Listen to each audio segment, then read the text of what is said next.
అందరికి నమస్కారం. నేను మీ లక్ష్మి. శివరాత్రికి సంబంధించి శివపార్వతుల కళ్యాణం జరగడం అనేది ప్రతి దేవాలయంలో జరుగుతూనే ఉంటుంది. కానీ అర్ధనారీశ్వరులు కలగలిసిన అర్ధనారీశ్వర స్వామి వారి టెంపుల్లో శివరాత్రి ఏ విధంగా జరుగుతుంది, ఈ ఉత్సవాలు ఏ విధంగా జరుపుబోతున్నారు అనేది చైర్మన్ అండ్ ఫౌండర్ మహిపాల్ గారు అలాగే మధులత గారు నాతో పాటుగా ఉన్నారు.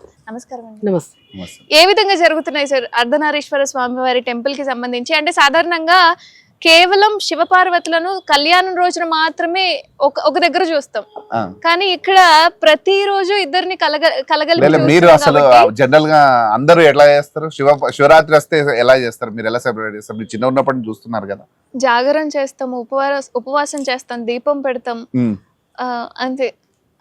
ఆయన భజనలు చేస్తూ ఉంటాం. ఇంకా కేవలం శివుడికి సంబంధించి ఎక్కువ ఆరాధన జరుగుతుంటుంది. తర్వాత కళ్యాణం జరుపుతూ ఉంటారు, శివపార్వతుల కళ్యాణం. అందరం తప్పు చేస్తున్నామా? మీకు అనిపించిందా? దేవిని పక్కన పెడుతున్నాం అనేది పాయింట్ అనిపించిందా? అవును. సో ఇక్కడ మాకు అమ్మవారు ఇచ్చిన కార్యం. అసలు శివరాత్రి అంటే ఏంది, జాగరణ అంటే ఏంది, ఈ రెండు విషయాలు ఖచ్చితంగా తెలుసు. ఎందుకంటే అవే ముఖ్యమైనవి. ఉపవాసం అనేది అందులో కౌంట్ రాదు. సో ఇందులో ఉన్నది రెండే. శివరాత్రి అంటే ఏంది, జాగరణ అంటే ఏంది. శివరాత్రి అంటే వాళ్ళిద్దరి కళ్యాణం, అవును. జాగరణ వాళ్ళిద్దరి ఆరాధన. అర్థమైందా? శివరాత్రి అంటే వాళ్ళ కళ్యాణం, జాగరణ అంటే వాళ్ళిద్దరి ఆరాధన. సో ఇది మాత్రమే మనం చేయాలి అందరం. సో ఇక్కడ జరిగే తంతు ఏంటంటే అమ్మ, జనరల్ గా మనం అందరం కళ్యాణం చేసుకుంటే ముందు హల్దీ ఫంక్షన్స్ అని ఇంకా వేరే వేరే 3 రోజులు 5 రోజుల నుంచి ఏదో కార్యక్రమాలు చేసుకుంటూ ఉంటాం కదా. సేమ్ వాళ్ళకు కూడా ఇక్కడ జరుగుతాయి. ఏమని, మంగళ స్నానాలు జరుగుతాయి, రాజోపచార సేవలు ఉంటాయి. ఇద్దరికి సంబంధించినవి, పిల్లకు పిల్లగానికి ఇద్దరికి జరుగుతాయి. సో ఇద్దరికి జరుగుతాయి. శివరాత్రి రోజు నాకు తెలిసి ఎక్కడ ఈ కార్యం జరగకపోవచ్చు. మాకు అమ్మవారు చెప్పిన కార్యం పొద్దున్న నుంచి మధ్యాహ్నం వరకు వాళ్ళిద్దరికి కలిపి అభిషేకం జరుగుతుంది. ఏదైతే విగ్రహాలకు మనం కళ్యాణం చేస్తామో ఆ విగ్రహాలకు ఇక్కడ అభిషేకం జరుగుతుంది. అందరితోటి చేపిస్తాము అభిషేకము. ఇప్పుడు భక్తులు వచ్చే అందరికి అభిషేకం అవకాశం ఇస్తాము. వాళ్ళే స్వయంగా అభిషేకం. కేవలం శివరాత్రి రోజున మాత్రమే శివరాత్రి సోమవారము శుక్రవారం కూడా అవకాశం ఉంటుంది వాళ్ళిద్దరికి జరిగే అభిషేకం. సో అక్కడ ఆ రోజు వాళ్ళిద్దరికి మధ్యాహ్నం వరకు అభిషేకం జరుగుతుంది. మధ్యాహ్నం నుంచి సాయంత్రం వరకు వాళ్ళిద్దరికి ఆరాధన జరుగుతుంది. సాయంత్రం 8 గంటలకు కళ్యాణం మొదలవుతుందమ్మా. ఇక్కడ రాత్రి ఎప్పుడో 12 గంటలకు జరగదు. 8 గంటల కళ్యాణం మొదలవుతుంది. కళ్యాణం లింగోద్భవన సమయం కంటే ముందే కళ్యాణం జరుగుతుంది. కళ్యాణం అయిపోయిన తర్వాత వాళ్ళిద్దరిని తీసుకెళ్లి గర్భగుడిలో పెట్టి, లైక్ ఇప్పుడు మనం ఎట్లా అయితే మనకి ఒక సమయం ఉంటుంది 11 to 12 లోపల లింగోద్భవన సమయంలో వాళ్ళిద్దరి అతీతమైన శక్తి ఆ టైంలోనే శివుడి నుంచి ఉద్భవిస్తుంది అని అంటారు. సో ఆ శక్తిని మనం తప్పు రూపంలో పొందుతున్నాము ప్రతి ఒక్కరము అనేది మాకు అమ్మవారితో అందిన ఆదేశం.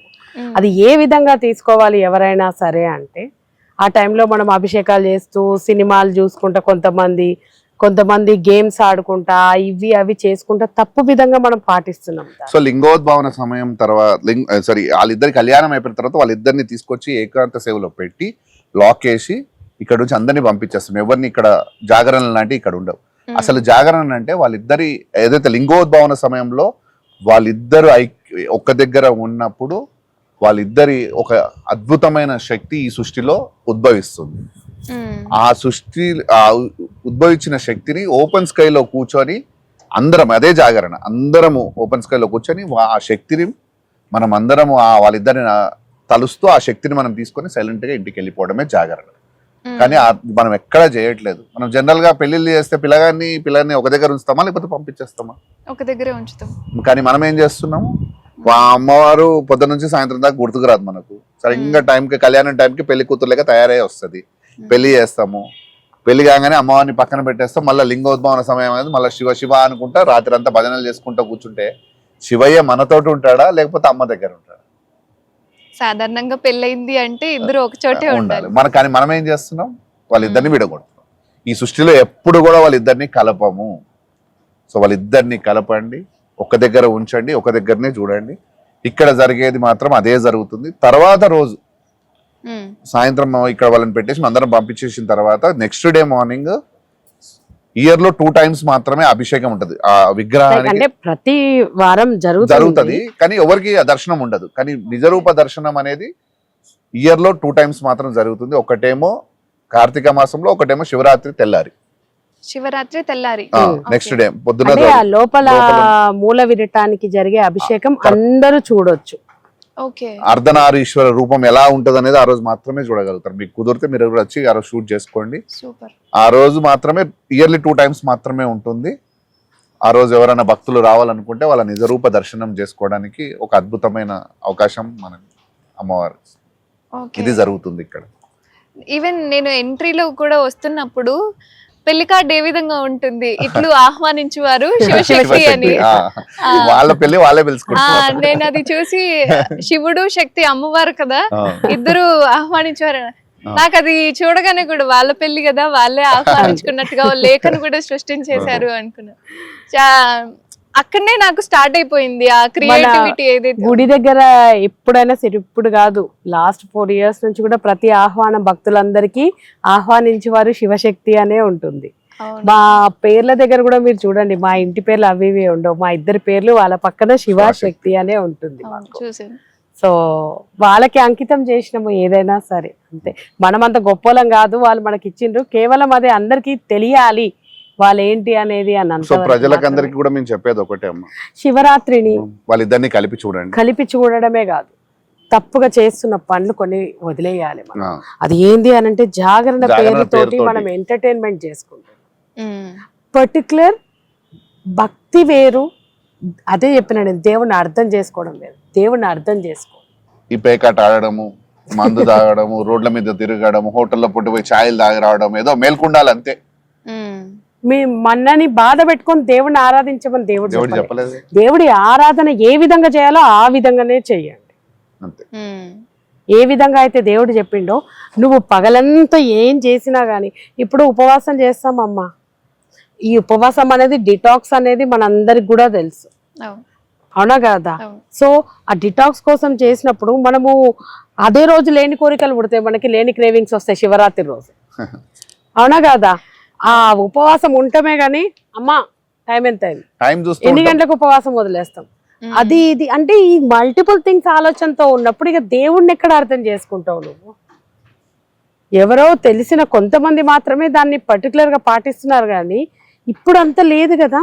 మన ఢిల్లీలో కూడా చూడండి, అండ్ చాలా చోట్ల నేను చదివినను విన్నాను కూడా, శివరాత్రి రోజు అన్న ప్రసాదం అంటే అన్నాన్ని ఎవరికైనా భోజనాన్ని ఇవ్వడం వల్ల, పెట్టడం వల్ల ఆ ఆది దంపతుల కళ్యాణం అంటే సృష్టించిన వాళ్ళ కళ్యాణం రోజు మనం మనుషులను పెళ్లి చేసుకుంటేనే కడుపు నిండా అన్నం పెట్టి పంపిస్తాం, మరి వాళ్ళ కళ్యాణం రోజు అన్న ప్రసాదం అనేది మన గుడిలో లాస్ట్ ఇయర్ కూడా మేము ప్రసాదాలు చేసి పంచినాం అమ్మ అందరికి.